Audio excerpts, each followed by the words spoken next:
She was a very special lady. That special lady was Shane Thomas's wife, Kate, a Marine Corps veteran who deployed to Fallujah, Iraq in 2005 during one of the deadliest years of the war. But it was back home in Virginia where she'd faced the toughest battle. In 2018, as a young mom, Kate got a stunning diagnosis, stage 4 breast cancer. Did it catch you by surprise? It caught everybody by surprise, mostly because she was too young. Just 38 years old, Kate began the fight of her life and soon started to notice a troubling trend. Many of the women she had served with were facing a similar diagnosis. Once Kate got diagnosed and she started poking the bear a little bit, she started figuring out that it was much broader and much deeper than what anybody had ever realized. She actually had someone that was deployed with her and had the exact same type of stage 4 breast cancer. Let's go, hurry up, hurry up, hurry up. It turns out some 700 service women are diagnosed with breast cancer every year. And with women now the fastest growing population among veterans, making certain they have access to quality care within the VA system is an urgent priority. But for decades, a Spotlight on America investigation found that women veterans did not have access to in-house mammograms at VA facilities in 15 states. That's nearly a third of the country. In response to our investigation, the VA told us there are now 70 in-house mammography programs nationwide. But with nearly 1,300 VA facilities, they said in some areas veterans are being sent to local community health centers for their screening. Do you worry that there are female veterans that are falling through the cracks?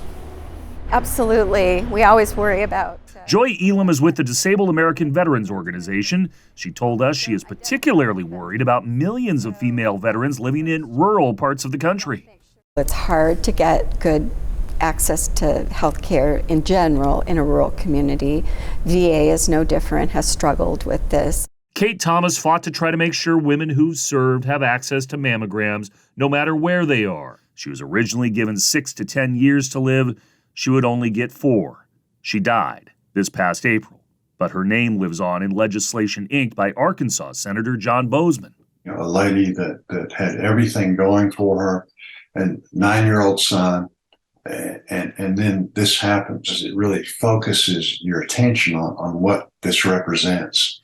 Inspired by Kate's advocacy, Senator Bozeman co-sponsored 2 key bills that were signed by President Biden earlier this year. The Kate Thomas Service Act, allowing for any veteran who served in the Middle East to be eligible for a mammogram, regardless of age. And the Mammo Act, requiring the VA to develop a plan to improve breast cancer screening and provide teleservices to veterans who need it. The VA has not done as good a job as we'd like.